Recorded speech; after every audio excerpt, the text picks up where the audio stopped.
पर महाराज की बात को ठुकरा दिया और मंत्रिमंडल को फिर से बिठा करके पूछता है।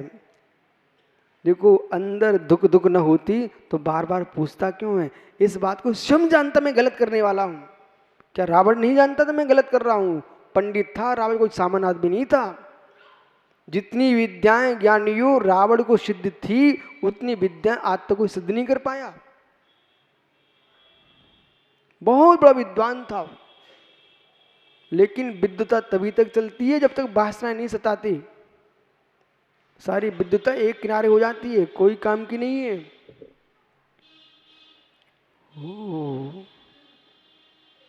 जैसे मंत्रियों ने कहा, महाराज राज्य का जो भी सुंदर पदार्थ है वो आपका है, धीरे से अपनी बेटी को अपनी पत्नी बनाने के लिए तैयार हो गया। शादी कर ली, शादी कर ली, सुपुत्री से शादी कर ली। कालांतर में देखो सर्वथा शब्द अनर्थकारी हो गया, अनर्थकारी हो गया। बोलने वालों को विवेक होना चाहिए। हम तुम्हारा चेहरा देख के बात नहीं करेंगे। आज बुद्धि नहीं चल रही हो, मैं 4 दिन बाद आपसे बात करूंगा। एक कोर्ट में गया केस महीनों क्यों चलता है? ये महीनों मालूम जज और वकील सोने के लिए नहीं टालते, विषय को गुणने के लिए टालते हैं। सत्य की तह तक पहुंचना है। सुनो सारस्वत बेटा, जीवन में ध्यान रखना, तुरंत कहीं निर्णय खोल के मत बैठ जाना। ऐसा निर्णय मत दे देना कि बाद में तुमको बदलना पड़े अथवा रोना पड़े। वचन तो कभी किसी को देनी नहीं, प्रवचन देना देखूंगा, अभी समय है। कल का तुमको भरोसा क्या हो सकता है? तुम साधु हो तो लोग कहेंगे महाराज ने वचन दिया था पूरा नहीं किया। इसलिए दिनेश भाई मैंने क्या बोला, देखूंगा। देखा, ये रहस्य। जैसी उन्होंने शादी कर ली, समय निकल गया, एक पुत्र का भी जन्म हुआ और बेटे का नाम था कार्तिकेय। पुत्र का नाम क्या था? कार्तिकेय। श्रावण का महीना आया, माताओं ध्यान दो, श्रावण का महीना आया।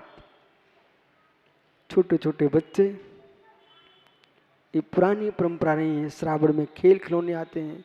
मामा के घर से बहुत सारी मिठाइयाँ भी आती हैं, खेल खिलौने भी आते हैं, नाना के यहाँ से आते हैं। तो बच्चे जब खेल रहे थे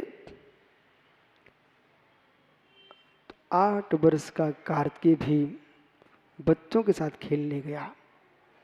और बच्चों में एक आदत होती है, बच्चे का बूढ़ों में होती है, कोई नई वस्तु आए तो उनको कौन चुप रहते हैं, दिखाए बिना मन कहाँ मानता है।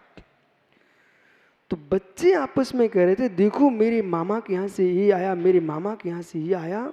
और जब कार्तिकेय आंखों में आंसू टपकाते हुए अपनी माँ के पास पहुंचा, माँ हमारे सारे मित्रों के नाना के घर से खिलौने आए, मिठाइयाँ आई, पर मेरे नाना के घर से कुछ भी नहीं आया। माँ क्या बोलती? माँ क्या बोलती? माँ कहती जाओ बेटा खेलो। थोड़ी देर बाद बच्चा पुनः आ गया, रोने लगा, माँ आपको बताओ मेरे नाना के घर से कुछ भी नहीं आया। माँ की आंखों में टप टप आंसू टपकने लगे। बेटा, 8 वर्ष के बच्चे को तुम बिल्कुल ना समझते क्या? बहुत चतुर होता, केवली बन सकता है।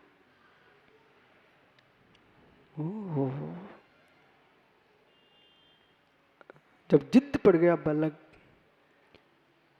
त्रिया हट, बाल हट, घोड़ा हट और ये साधु हट, ये बड़ी विचित्र हटे हैं। बाल हट में पड़ गया तो माँ को बिलखते बिलखते बोलना पड़ा, बेटा जो तेरे पिताजी हैं वही तेरे नाना है। इतनी सी बात सुनते ही बालक कार्तिकेय एक बार पूछता, माँ ऐसा अधम कर्म करने वाले मेरे पिता को किसी ने रोका नहीं। बस जी के राज में रहियो, ऊ की बैसी कहियो, बुंदेलखंडी शब्द है। जी के राज में रहियो, ऊ की बैसी कहियो, ऊंट बिलैया ले गई हाजू हाजू कहियो। कि वही बिल्ली ऊंट को ले जा सकती क्या? पर जिसके राज्य में उसकी सुना बैसी कहूं। ऐसे लोग बहुत हैं बेटा। हाँ,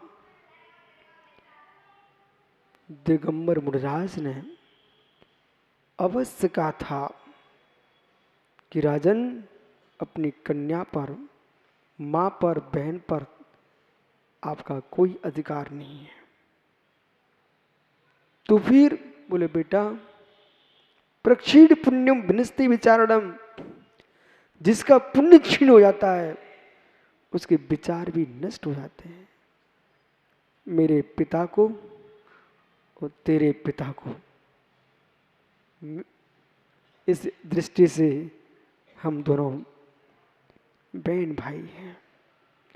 तेरे पिता को, मेरे पिता को बेटा कुछ भी समझ में नहीं आया और उसने शादी कर ली मेरे से। नन्हा सा बच्चा माँ को प्रणाम करके कहता, माँ, अपनी बेटी से शादी करने वाले पापी के घर का पानी मैं नहीं पी सकता।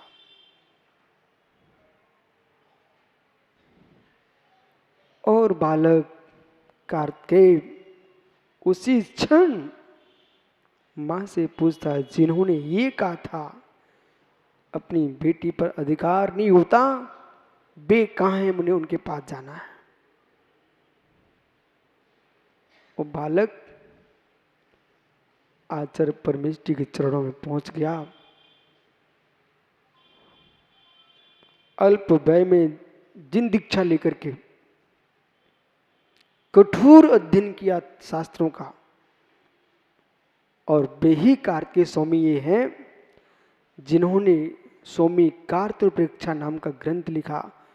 और भदौरिया जी, कभी मन करे स्वाध्याय का एक ग्रंथ है अच्छा मोटा, कार्तप्रेक्षा, प्राकृत भाषा में।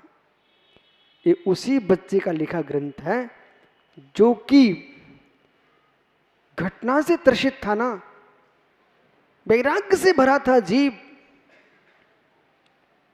ऐसी ऐसी गाथाएं लिखी हैं जिनको पढ़ करके मित्र पत्थर हृदय भी पिघलने लगता है।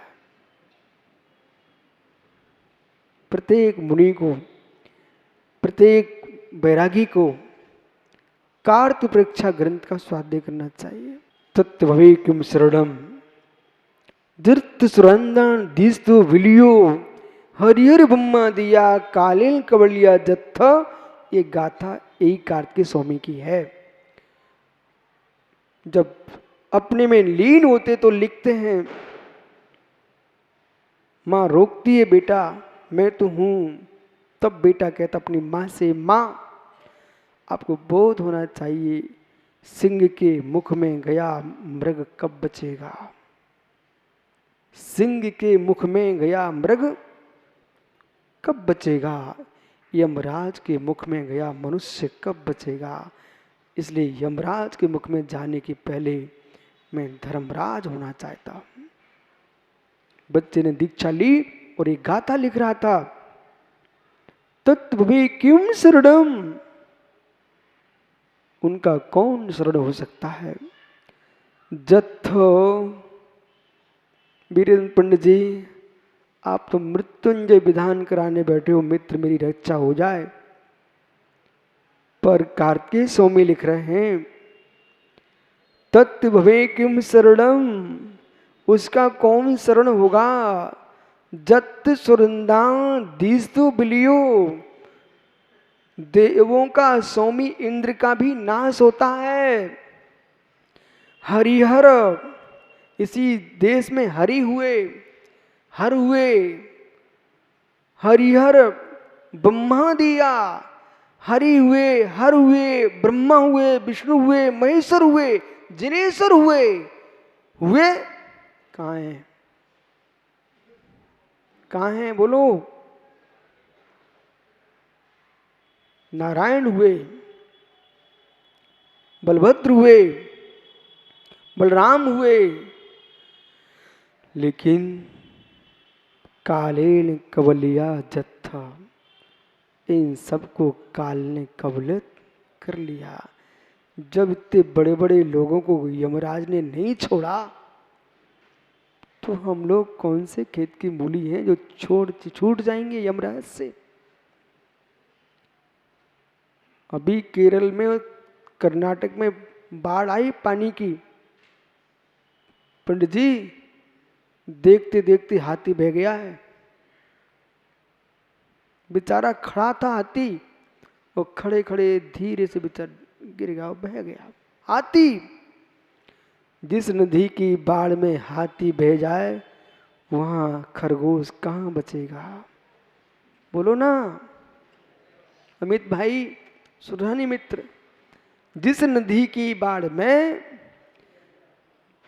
दंती बह गया, गज बह गया, हाथी बह गया, वहां मित्र चूहा कहाँ बचेगा?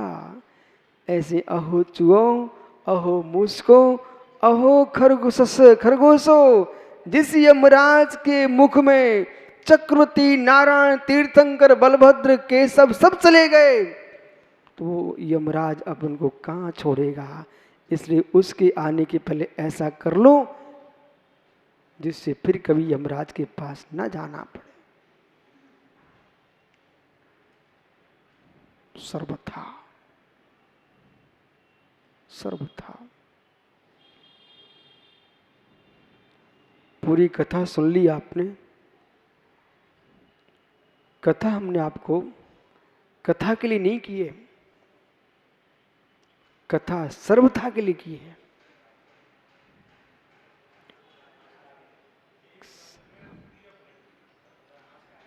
सर्वथा नाशकारी है। अब समझ में आया राजेश भैया, एक शब्द ने दुनिया पलट दी, सर्वथा। इसलिए ज्ञानी लोग सर्वथा का प्रयोग नहीं करते, स्यात् का प्रयोग करते हैं। नई योगेन न सर्वथा, नई योगेन न सर्वथा।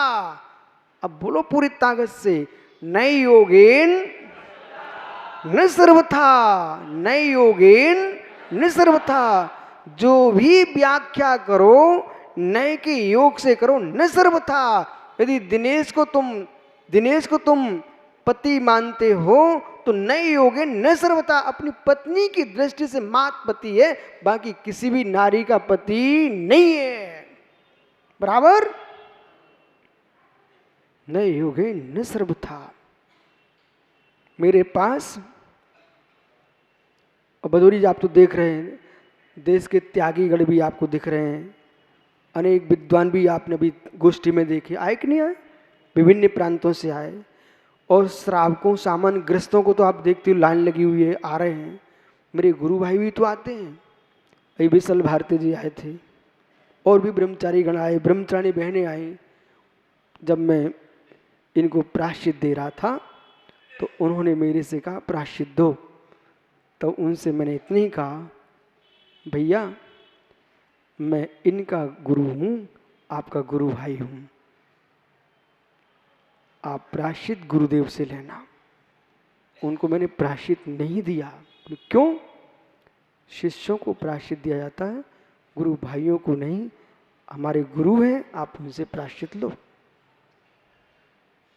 उनकी लघुता है, उन्होंने निवेदन किया, लेकिन अपने लिए तो ध्यान रखना चाहिए। उनकी लघुता है कि उन्होंने कहा मुझे प्रायश्चित दो। नहीं, विश्वीर सारों में कभी प्रायश्चित नहीं देता, ध्यान रखना। वो हमारे गुरु भाई हैं, पर इन महात्माओं को छोड़ता नहीं, सबको प्रायश्चित देता।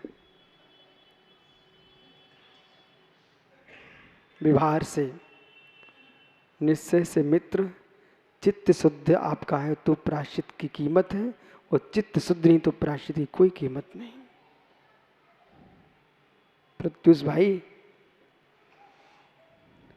चिंता मत करो, ठंडी होने दो,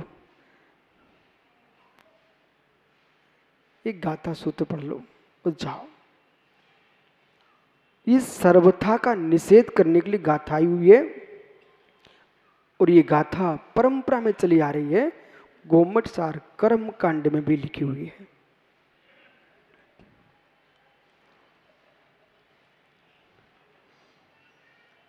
परिश्रमयाणं बैणं मिच्छं खलु होदि सबदौ बैणं जैनानं पुणवैडं सम्मम कहंची बेणा दो। बहुत सुंदर गाथा है, और ऐसा लगता है राजेश भैया ये परम सत्य है। कितने जीवों के लिए चातुर्मास महान उपकारी सिद्ध होगा, आप अपना ही जान सकते हो। सुब्रत सागर जो भिंड की गली में ठेला लगा रहा है ना, मित्रेश मत समझने ना कि जैनी ही तुम्हारे भक्त हैं। जहां से तुम रोज निकलते हो वे ठेले वाले भी तुम्हारे भक्त हैं। जब भी बाहर का श्रावक आता है तो उन्हें रास्ता कौन बताता है? वे ठेले वाले बताते हैं, टमटम वाले बताते हैं। आज की घटना बताऊंगा आपको, आज की घटना। एक जैन समाज का युवा परेशान परेशान होकर कहीं जा रहा था, तो वो कहीं साग खरीदने एक ठेले वाले के पास खड़ा हो गया, तो आपस में मित्रता हो गई होगी। बोले भाई परेशान है। मालूम हो ठेले वाला क्या बोलता है? वो साग का ठेला लगाता है कीर्तम के आसपास में। बोले तुम परेशान हो, गुरुजी आए हैं, तुम उनके पास चले जाओ, सारे कष्ट तुम्हारे दूर हो जाएंगे। तो उसने पूछा भाई तुम उनसे मिले हो क्या? बोले मैं मिला नहीं हूँ, तब यहाँ से निकलते तब मैं देखता हूँ। तो तुमने कैसे जाना कि दूर हो जाए? बोले उनको देख के मुझे लगता है कि तुम उनके पास जाओगे तो तुम्हारे दुख दूर हो जाएंगे। अब बताओ श्रद्धा। एक ठेले वाला जैन समाज के युवा से बोल रहा है कि तुम गुरुजी के पास चले जाओ, तुम्हारे संकट दूर हो जाएंगे। उसके अंदर की श्रद्धा कितनी गहरी होगी। एक गाथा सूत्र कह रहा है, हे जीव एवं अन्या परिसमया वेडम मिच्छम खलु होदी। परिसमय के जो शब्द हैं चक्रेश, वे मिथ्या हैं। क्यों? सबदा वेडम, वे जो कुछ भी कहते हैं सर्वथा कह देते हैं, इसलिए मिथ्या है। हम नित्य को भी मानते हैं, अनित्य को भी मानते हैं। न युगान न सर्वथा, इतना तो याद करके जाओ, न सर्वथा, न युगान न सर्वथा। अभिषेक, न युगान न सर्वथा। अब देखना भाई, वस्तु नित्य है, क्या भदौरी आप नहीं मानते हो? यदि नित्य नहीं मानोगे तो ये धर्म क्यों कर रहे हो?